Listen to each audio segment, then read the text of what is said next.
नमस्कार। रंग तरंग के इस बेहतरीन एपिसोड के साथ मैं शहला निगार हाजिर हूं लेकर आपके लिए आपका ये फेवरेट शो रंग तरंग। रंग तरंग यानी कि एक ऐसा कार्यक्रम जहां हम आपको रूबरू कराते हैं देश भर में चल रही कला और सांस्कृतिक जगत की सभी ताजा गतिविधियों से। तो देर किस बात की है, कार्यक्रम की शुरुआत करते हैं और दिखा देते हैं आपको कि आज हम क्या क्या लेकर आए हैं खासतौर से आपके लिए। मध्य प्रदेश के कला परिषद द्वारा खजुराहो डांस फेस्टिवल का आयोजन किया गया। एक हफ्ते तक चले इस डांस फेस्टिवल में क्लासिकल डांस की विभिन्न शैलियों का प्रदर्शन किया गया। इसमें कुचिपुड़ी, भरतनाट्यम और मणिपुरी जैसी विभिन्न डांस शैलियों का प्रदर्शन देखने को मिला।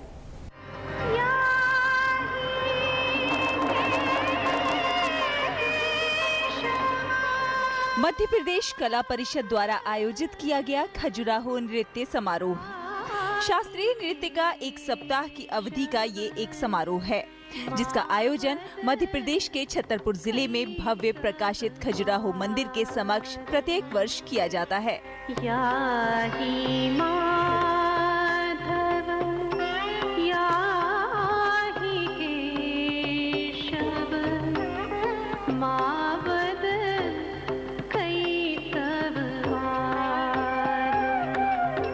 प्रत्येक वर्ष 20 से 26 फरवरी के दौरान इस समारोह का आयोजन किया जाता है।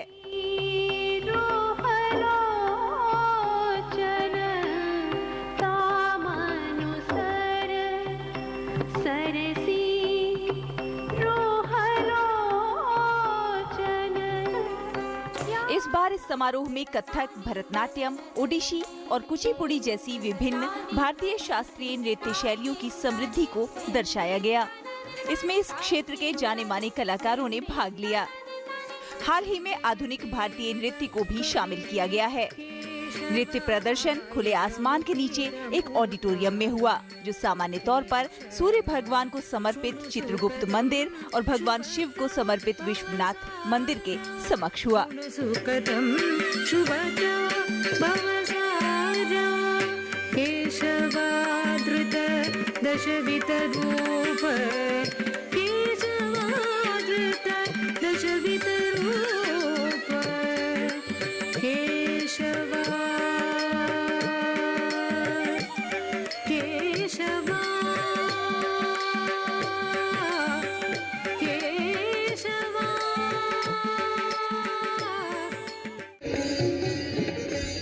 और अब आपको लिए चलते हैं पर्वतीय क्षेत्र लेह से 20 किलोमीटर की दूरी पर एक मोनेस्ट्री पर। ये क्षेत्र अपनी प्राकृतिक सुंदरता के लिए तो पहचाना ही जाता है, लेकिन साल का एक महीना यहाँ पर बहुत खास रहता है और इस एक महीने को यहाँ पर उत्सव के तौर पर मनाया जाता है, जिसमें विदेशी सैलानी तो बढ़ चढ़कर हिस्सा लेते ही हैं, स्थानीय लोग भी खूब कमाल करते हैं।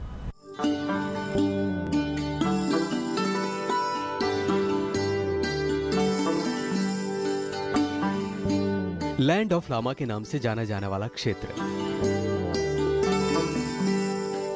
बर्फ से ढके ऊंचे ऊंचे पहाड़, नदियों में बहता नीला पानी, विश्व की सबसे ऊंची सड़क खरदोगला पास, पंगोग लेक, सिंधु नदी, पहाड़ों पर ऊंची ऊंची मोनेस्ट्री जहां भगवान बुद्ध की मूर्ति की पूजा की जाती है।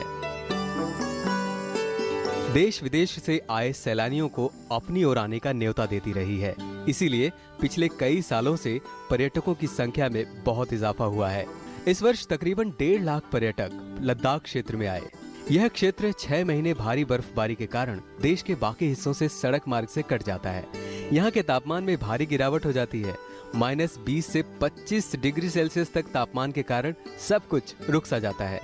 पर भगवान बुद्ध की इस पावन धरती पर पूजा चलती रहती है। यहाँ पर 1 महीना रिलीजियस मंथ होता है।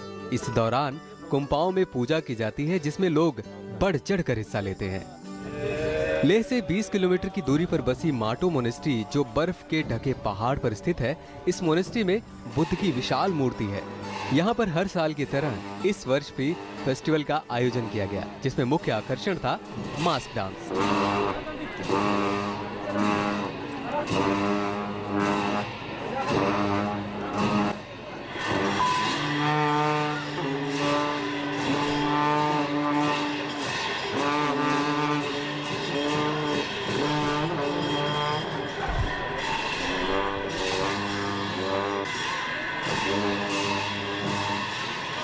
इस मुखौटे को बनाने में प्राकृतिक रंगों का प्रयोग किया जाता है और ये फाइबर के मास्क होते हैं। 2 दिन तक चलने वाले मास्क उत्सव में स्थानीय लोगों के अलावा विदेशी सैलानियों ने बढ़ चढ़ कर हिस्सा लिया। इस मोनेस्ट्री में लामाओं द्वारा मास्क डांस की प्रस्तुति की गई। लामाओं द्वारा इस परंपरा को बचाने की पूरी कोशिश हो रही है और इसी कोशिश का नतीजा है कि इन्हें देखने स्थानीय लोगों के अलावा देसी विदेशी सभी तरह के टूरिस्ट आते हैं।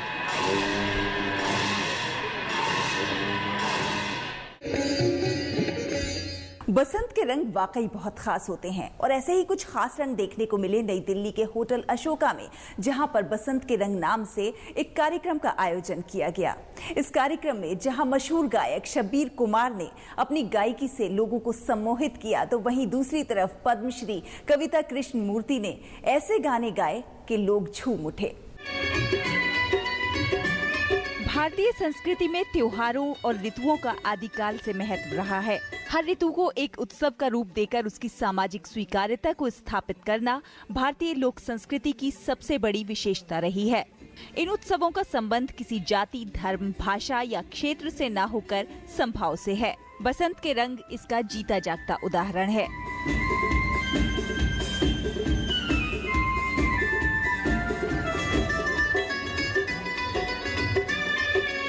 कुछ ऐसा ही खूबसूरत कार्यक्रम बसंत के रंग देखने को मिला नई दिल्ली के होटल अशोका में। कार्यक्रम में जब पंजाब से आए कलाकारों ने अपने नृत्य की खूबसूरत प्रस्तुति दी तो मानो हर कोई झूम उठा हो। इस मौके पर स्थानीय कलाकारों ने दर्शकों को भाव विभोर कर दिया। मशहूर गायक शब्बीर कुमार जब स्टेज पर आए तो उन्होंने सुरों का ऐसा राग छेड़ा कि क्या छोटा क्या बड़ा सबको सम्मोहित कर दिया। उन्होंने अपनी हिट फिल्मों के गीत गाए।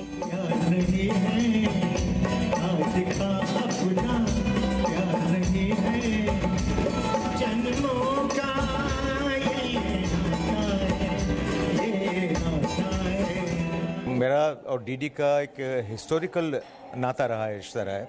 जब टीवी कलर टीवी हुआ तो उस वक्त कलर टीवी में छायाचित्र में मेरा ही गाना बताया था, फिल्म वो 7 दिन का। प्यार किया नहीं जाता हो जाता है, दिल दिया नहीं जाता खो जाता है। तो डीडी के साथ मेरा बहुत पुराना नाता है, जन्मों का नाता है। इस कार्यक्रम की मुख्य अतिथि थी मशहूर गायिका पद्मश्री कविता कृष्णमूर्ति, जिनकी खूबसूरत आवाज का हर कोई दीवाना है। उन्होंने जब अपना गीत बिजली गिराने मैं हूँ आई गाया तो दर्शक खड़े होकर तालियां बजाने पर मजबूर हो गए।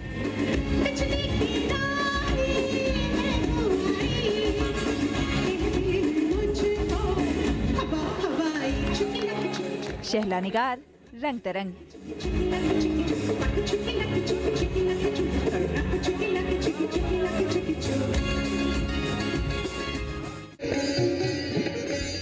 गीत गुनगुनाना और सुनना लगभग सभी का शौक होता है। ये गीत एक तरफ जहां हमें हमारी परेशानियों को भुलाने में मददगार साबित होते हैं, तो वहीं दूसरी तरफ दिमाग को तरोताज़ा भी करते हैं। पर कुछ लोगों के लिए ये एक शौक से बढ़कर जुनून होता है। आज हम आपको ऐसे ही एक जुनूनी बच्चे से मिलाने जा रहे हैं।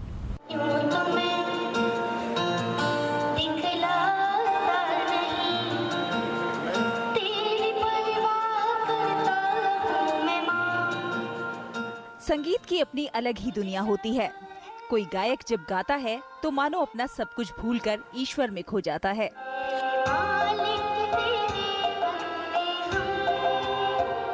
कुछ ऐसी ही दुनिया है गीत और संगीत की।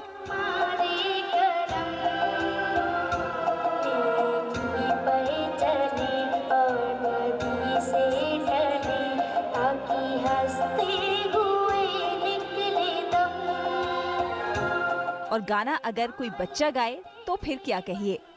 जी हाँ, कुछ ऐसा ही नजारा था दिल्ली से सटे गुड़गांव में एम्बियंस मॉल का, जब नन्हे फनकार सत्यम उपाध्याय ने अपने गीतों से दर्शकों का मन मोह लिया।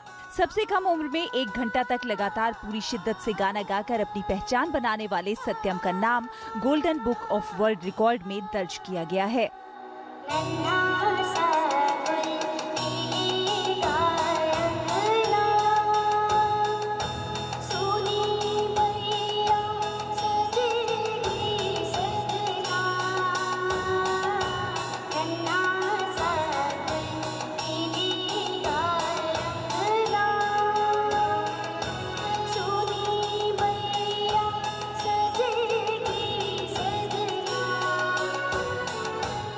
इतनी कम उम्र में लगातार इतने अच्छे गाना गाया है, इसने सारे तरह के सॉन्ग्स लिए हैं।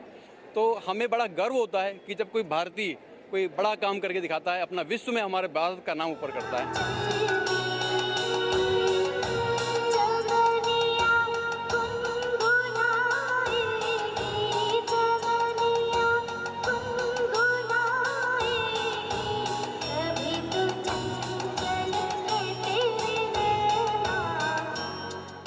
सत्यम इसके लिए सारा श्रेय अपनी माँ को देते हैं। उनकी माँ उनके लिए उनकी सबसे अच्छी दोस्त भी हैं और प्रेरणा भी। थैंक यू इस अवसर के लिए, और मैं स्पेशल थैंक्स अपने माता पिता, अपने सपोर्टर्स और अपने गुरु जी को देना चाहूँगा। माँ को मैं मानता हूँ कि वो परम शक्ति हैं और उन्हें हमें धन्यवाद करना चाहिए। उन्होंने हमें इस पृथ्वी में जन्म दिया और मैं उनका बहुत बहुत आभारी हूँ। अपने बेटे की इस उपलब्धि से उसके माता पिता भी बहुत खुश हैं। इस बार जब इसका पार्टिसिपेशन हुआ तो नेशनल लेवल पर था, उसमें एलिमिनेशन राउंड बहुत टफ होता है, तो उसमें इसका सिलेक्शन हुआ। तो इसने वहाँ पर 9 गाने गाए और एक नाटक पंच लाइट उसमें भी पार्टिसिपेट किया। तो वहाँ से इसकी प्रतिभा का पता चला। हालांकि मैं बचपन से देख रही थी कि गुनगुनाता है, गाता है, लेकिन मुझे किसी ने एहसास कराया कि नहीं, इसके अंदर कैलिबर, इसको पहचानो और इसकी ग्रूमिंग करो उसी तरीके से। इस एज के अंदर जो इसका कैलिबर है चीज़ें ग्रैब करने का, सुरों को पहचानने का, दैट इज़ ऑलमाइटीज़ ग्रेस। मैं तो सिर्फ एक माध्यम हूँ। I am trying my best के इस बच्चे को और जहाँ तक जो प्लेटफॉर्म मिल सके।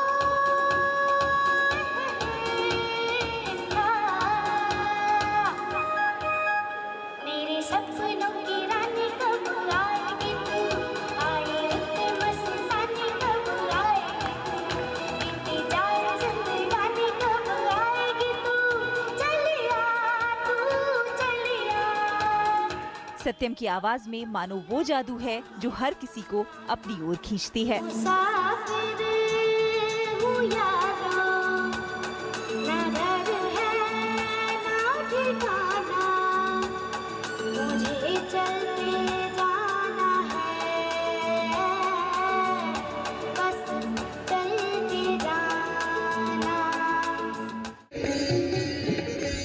जाने माने शायर और उर्दू काव्य की प्रगतिशील परंपरा के अहम स्तंभ फैज अहमद फैज की 13 फरवरी को सालगिरह मनाई गई।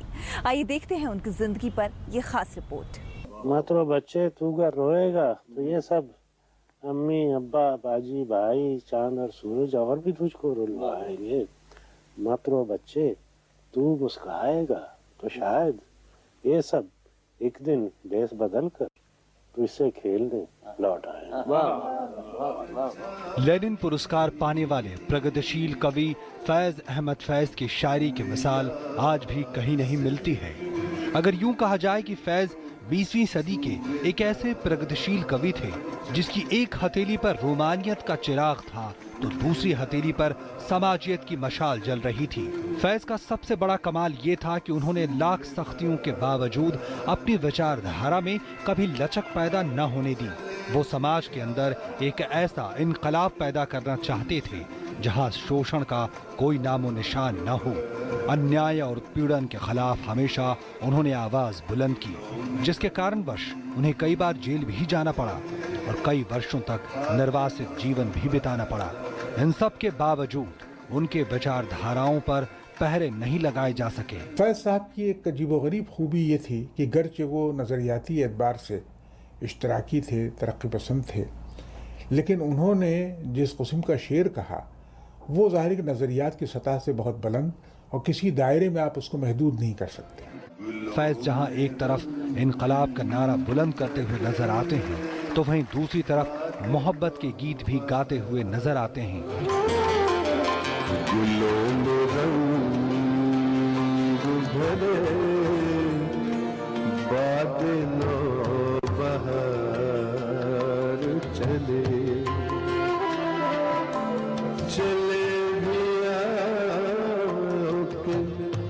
गुलशन का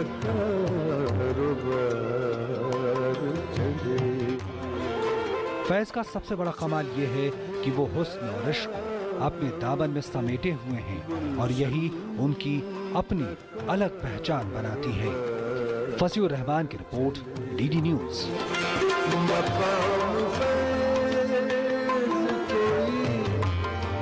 जरा हमें जचा ही नहीं, जो हुए यार से निकले तो सूएदार चले। कला व्यक्ति की सोच और उसके भावों को अभिव्यक्त करने का एक सबसे बेहतर माध्यम है। नई दिल्ली में ब्लूज नाम से एक पेंटिंग एग्जीबिशन का आयोजन किया गया। ब्लूज, ये नाम था दिल्ली में आयोजित एक पेंटिंग प्रदर्शनी का। सबसे पहले हम ब्लूज का मतलब समझते हैं। ब्लूज 1979 और 80 के करीब एक रॉक बैंड का नाम था जो काफी हिट भी था। इस बैंड की खास बात थी कि इसे शुरू करने वाले अश्वेत अमेरिकन थे और इसी से प्रभावित होकर यादवेंद्र सगर ने काला रंग चुना और अपनी सोच को कैनवस पर उतारा। ब्लूज़ बेसिकली एक म्यूज़िक फॉर्म है जो कि 1930 के आसपास प्ले की गई थी और ये काफ़ी पॉपुलर है अभी प्रेजेंट जनरेशन में भी। जितने सीरियस म्यूजिशियंस हैं mostly they like to play blues music. तो ब्लूज़ बड़ा ही मेरे लिए एक उच्छ्वास का साधन है। जब मैं सुनता हूँ उसको तो फिर मुझे जो है तसल्ली होती है और मुझे लगता है कि ना इसमें काफ़ी एक्सपेरिमेंट किया गया है इस म्यूज़िक फॉर्म में। उसी तरह से जैसे कि वो टाइम था, उस टाइम में ब्लैक लोगों ने जो है इस म्यूज़िक को प्ले किया सबसे ज़्यादा और मुझे ब्लैक कलर से इसी वजह से प्यार हुआ। काले रंग से देश की सामाजिक और राजनीतिक स्थिति को पेश किया। पेंटिंग्स में प्रधानमंत्री नरेंद्र मोदी, दिल्ली के मुख्यमंत्री अरविंद केजरीवाल और अमेरिका के राष्ट्रपति बराक ओबामा को भी साफ देखा जा सकता है। बेसिकली मेरे art work socio political condition को डिफाइन करते हैं जो कि इंडियन सोशियो पॉलिटिकल कंडीशंस हैं जो प्रेजेंट टाइम में हैं और बाद में ये ग्लोबल भी हो जाता है। हर आकृति कुछ न कुछ मुद्दा बयान करती है। कुल मिलाकर ये प्रदर्शनी दर्शकों को आकर्षित करने में कामयाब रही और अपनी अमिट छाप छोड़ने में भी। ज्योतिका ग्रोवर, रंग तरंग। भारत जापान सांस्कृतिक आदान प्रदान कार्यक्रम जापान हब्बा का बेंगलुरु में आयोजन किया गया। इसमें एक और जहां जापानी नृत्यों और गीतों ने दर्शकों को खूब लुभाया, तो वहीं जब जापानी कलाकारों ने बॉलीवुड के गीतों पर नृत्य किया तो मानो सबका मन ही मोह लिया हो।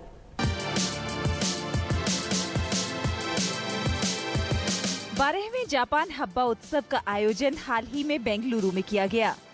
जापान हब्बा में बड़ी संख्या में बेंगलुरु वासियों ने हिस्सा लिया। उत्सव में जापानी चाय समारोह, जापानी हस्तलिपि, विभिन्न जापानी और भारतीय नृत्य और गीत महोत्सव, जापानी लघु नाटक व जापानी संस्कृति और कला से संबंधित अन्य कार्यक्रमों का आयोजन किया गया।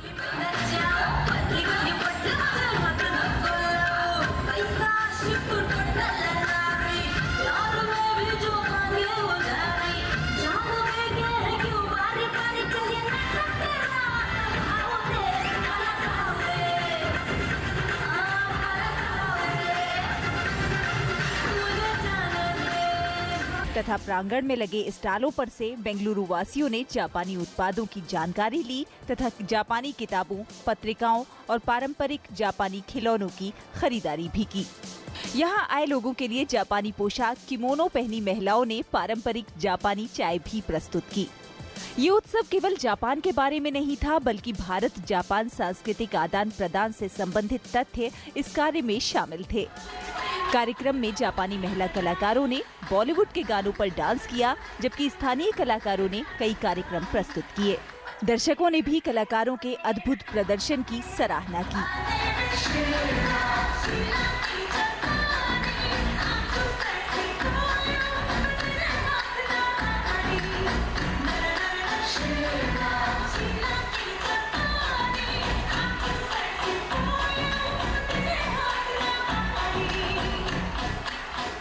इस मौके पर बोलते हुए बेंगलुरु में वाणिज्य दूतावास प्रमुख जूनिची कवाई ने कहा कि भारत और जापान के संबंध लंबे समय से सामंजस्यपूर्ण है और इस तरह के सांस्कृतिक आदान प्रदान के कार्यक्रमों से ये संबंध और भी प्रगाढ़ होंगे।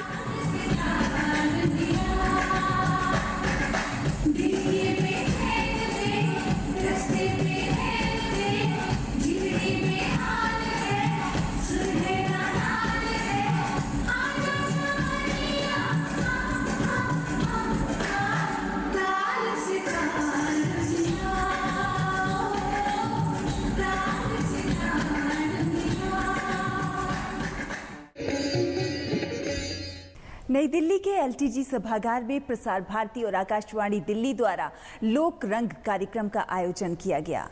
इस कार्यक्रम में लोकगीतों और लोक नृत्यों की खूबसूरत प्रस्तुति देखने को मिली।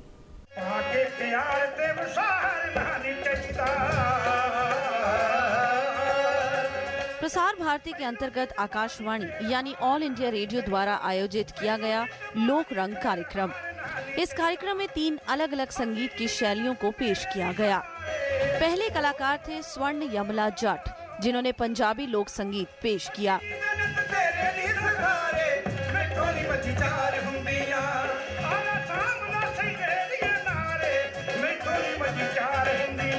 स्वर्ण यमला जट ने हमेशा से पारंपरिक गीतों को अपने अंदाज में पेश किया है। उनके संगीत में ज्यादातर पौराणिक कहानियों को महसूस किया जा सकता है।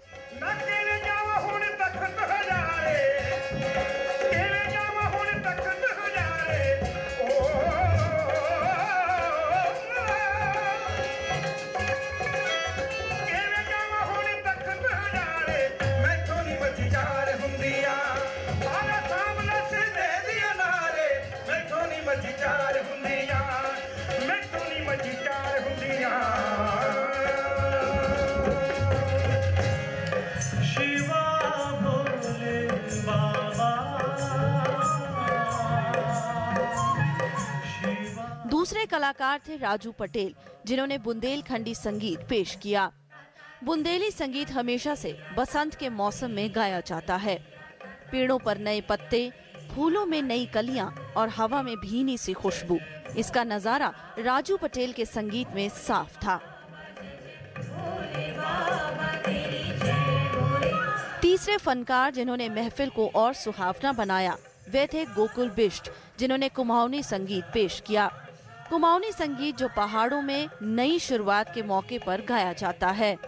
आज वक्त के साथ ये धीरे धीरे कहीं गायब सा होता जा रहा है, लेकिन इस तरह के कार्यक्रमों में ऐसी शैलियों को बचाने और इन्हें आगे बढ़ाने की कोशिश की जा रही है।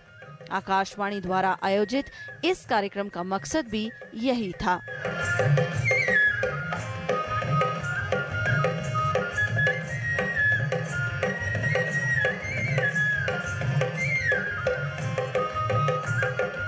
ज्योतिका ग्रोवर, रंग तरंग, DD न्यूज।